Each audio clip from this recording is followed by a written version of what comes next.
Hello, this is Adarsh Yadav and welcome back my YouTube channel The Power of English Education by Adarsh Yadav। हमारी आपकी sentence पर बात चल रही थी और मैं आपको ये बताया था कि we have two kinds of sentence. हमारे पास दो तरीके के वाक्य होते हैं। The first is on the basis of construction, पहला बनावट के आधार पर, and second is the on the basis of meaning, अर्थ के आधार पर। तो बात हो रही थी अर्थ के आधार पर, आइए देखते हैं। On the basis of meaning, ये 5 तरीके के होते हैं। मैंने बताया था कौन कौन से होते हैं, आइए देखिए। जैसे होता है असर्टिव सेंटेंस, असर्टिव सेंटेंस। दूसरा होता है इंट्रोगेटिव सेंटेंस,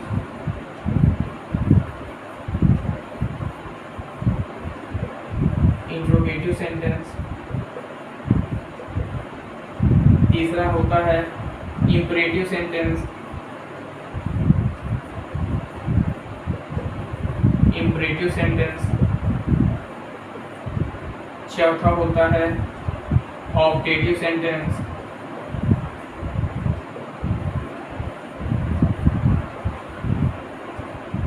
और पांचवा और लास्ट होता है एक्सक्लेमेटरी सेंटेंस।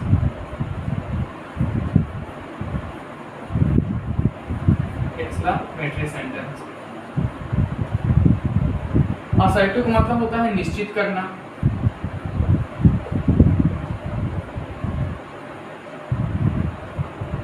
इंट्रोगेटिव का मतलब होता है प्रश्न पूछना, इंपरेटिव का मतलब होता है ध्यान देना,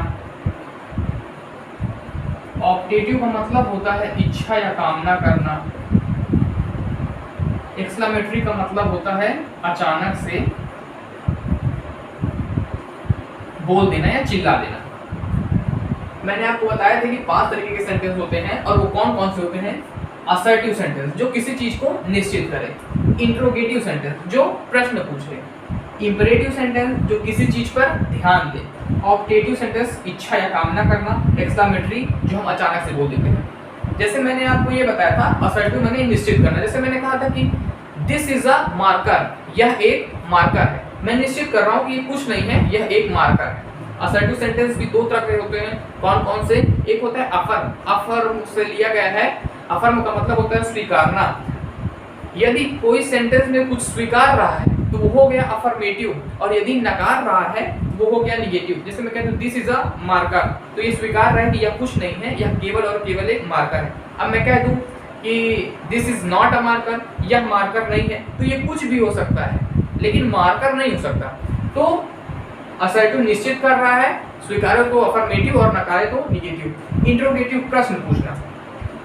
इंट्रोगेटिव सेंटेंस भी 2 तरीके के होते हैं, एक सिंगल इंट्रोगेटिव और एक होता है डबल इंट्रोगेटिव। सिंगल इंट्रोगेटिव का हम जवाब हाँ या ना, यस या नो में दे सकते हैं, जबकि डबल इंट्रोगेटिव का आंसर हम यस या नो नहीं दे सकते, इसको हमें एक्सप्लेन करना पड़ेगा।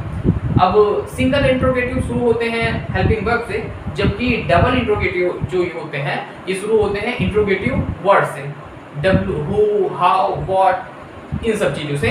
इसको WH वर्ड भी समझ सकते हैं। और इंपरेटिव सेंटेंस होता है जिसपे ध्यान दिया जाए। ध्यान देने का मतलब ये है कि ध्यान ना दे तो काम खराब हो सकता है। मैंने आपको ये बताया था कि मतलब इस पे ध्यान तो देना ही देना है। ऑप्टेटिव मतलब होता है इच्छा या कामना। इसमें व्यक्ति की इच्छा या कामना, मतलब जो उसके भाव होते हैं वो व्यक्त होते हैं। एक्सक्लेमेटरी का मतलब होता है अचानक से बोल देना या चिल्ला देना। आइए अब इसके आगे बात आपसे करते हैं। तो अब इसमें आगे क्या है कि अब जैसे मैंने ये कह दिया कि ये 5 तरीके के वाक्य होते हैं जो आपने जान लिया। अब इसके आगे की बात क्या है, समय क्या होता है, समय जाने। समय 3 तरीके का होता है। एक प्रेजेंट जो अभी चल रहा है, जैसे मेरी आपकी बातचीत। एक पास्ट जो बीत चुका है, जैसे मैंने आपसे कल क्या बात की थी, किस टॉपिक पर मैंने आपसे चर्चा की थी। एक होता है जो पास्ट है। फ्यूचर आने वाला, हमारी आपकी कल किस टॉपिक पर बात होगी, या मैं कल क्या आपसे चर्चा करूंगा, किस टॉपिक पर आपसे चर्चा करूंगा, ये कल क्या होगा, ये फ्यूचर है। एक जो चल रहा है वर्तमान, बीत गया पास्ट, आने वाला भविष्य।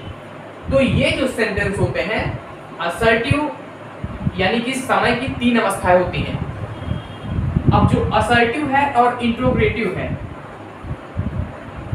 ये तीनों समय में हो सकते हैं। कैसे हो सकते हैं मैं आपको बता रहा हूं। जैसे मैं कह रहा हूं कि किसान खेत जोतते हैं, अभी जोत रहे हैं, मतलब काम चल रहा है, मतलब जुताई हो रही है वर्तमान समय में। किसान खेत जोतते थे, ये पास्ट की बात कर रहा हूं कि पहले किसान खेत जोतते थे। अब मैं बता रहा हूं ये पास्ट में हो गया। अब मैं कह रहा हूं कि किसान खेत जोतेंगे, ये भविष्य है, अभी जोत रहे नहीं है, जोतेंगे। तो इसका मतलब ये है कि ये 3 तरीके में हो सकता है। किसान खेत जोत रहे हैं, किसान खेत जोतते थे, किसान खेत जोतेंगे। समझ में आ गया? इंट्रोगेटिव सेंटेंस क्या है? ये भी 3 तरीके के समय में जात होते हैं।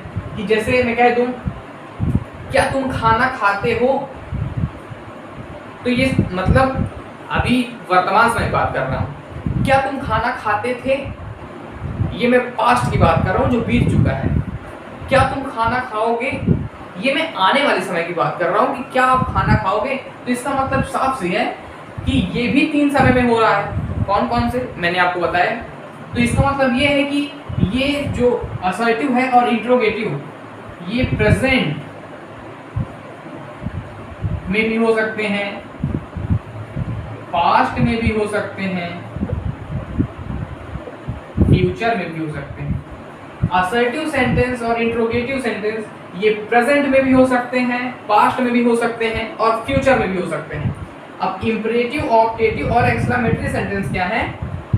ये केवल और केवल प्रेजेंट में होते हैं।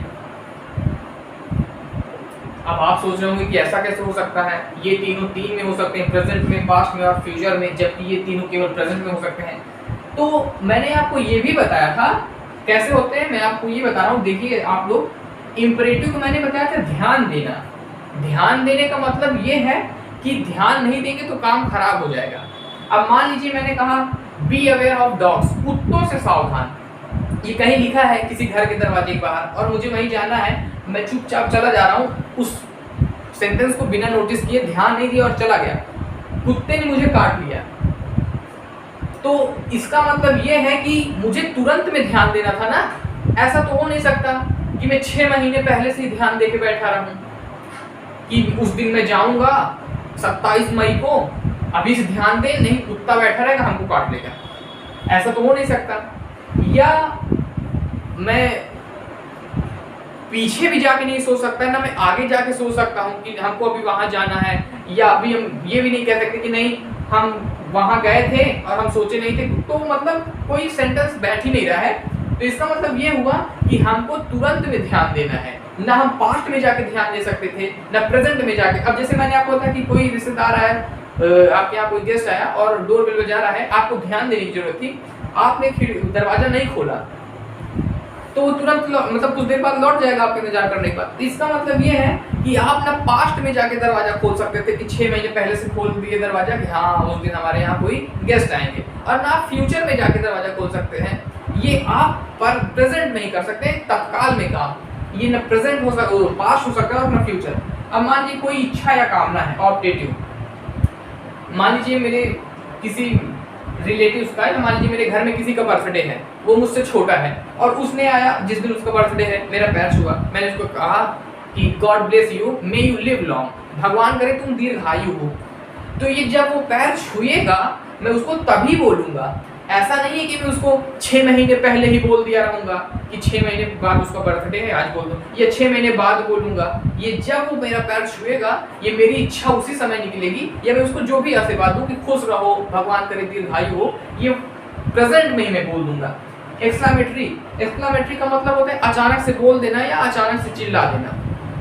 अब मैंने बताया था कि एक्सक्लेमेटरी होता है जो अचानक से हम बोलते हैं। अब मान लीजिए मैंने एक कुत्ता पाला या कुछ भी पालतू पशु है, अब वो मर गया, तो अब जब वो मरा मुझे तभी दुख हुआ, और तभी मुझे जैसे दुख व्यक्त करना है मैं अपना एक्सप्रेस कर दूंगा, रोऊंगा, जैसे मुझे जो समझ में आएगा मैं वो करूंगा। अब ऐसा तो है नहीं कि वो मर गया, उसको मरे हुए 4-6 महीने बीत चुके हैं और मैं बैठा हूं, अचानक से मैं रोने लगूं, दिमाग में है कह रहे यार जब हमारा कुत्ता मरा था तब हम रोए नहीं थे, आज हम खूब रोएंगे। तो जो देखेगा, जो सोचेगा, उसको लगेगा कि भाई साहब का दिमाग आउट हो चुका है। तो ये इससे मतलब ये है कि ये जब कुत्ता मरा मैं तभी रो सकता हूँ, और वो प्रेजेंट है। मैं भविष्य में जाके नहीं रो सकता कि 4 साल आगे जाऊं, जब मैं उसको पाला था तभी सोच लिया था कि जब ये 2026 में मरेगा तब हम रोएंगे, या जब पैदा होने से पहले ही उस कुत्ते का हम सोच ले कि नहीं अब वो तो मर गए हम रो लिए। ऐसा नहीं हो सकता, ये सिर्फ और सिर्फ प्रेजेंट में हो सकता है। तो असर्टिव और इंट्रोगेटिव ये प्रेजेंट, पास्ट और फ्यूचर में हो सकते हैं। वो कैसे मैंने आपको दिखा दिया। इंपेरेटिव, ऑप्टेटिव और एक्सक्लेमेटरी ये केवल और केवल प्रेजेंट पे हो सकते हैं, वो भी मैंने आपको दिखा दिया। अब यहीं से एक चीज अस्तित्व में आती है और वो होती है टेंस। टेंस क्या है? हालांकि इस पर बात आगे होगी, लेकिन आप ये सुन लीजिए कि जब हमें किसी कार्य के साथ साथ कार्य किस अवस्था में है, इस बात का भी बोध कराना होता है। जिस प्रक्रिया के माध्यम से हम यह कार्य करते हैं, यही प्रक्रिया टेंस कहलाती है। थोड़ा मुश्किल है लेकिन आसान है, सुनने की कोशिश करिएगा। जब हमें किसी कार्य के साथ साथ कार्य किस अवस्था में है, इस प्रक्रिया का भी बोध कराना होता है, तब हम जिस प्रक्रिया के माध्यम से यह बताते हैं या करते हैं, वही प्रक्रिया टेंस कहलाती है। आज के लिए केवल इतना ही। आप सबका बहुत बहुत धन्यवाद। Thank you so much.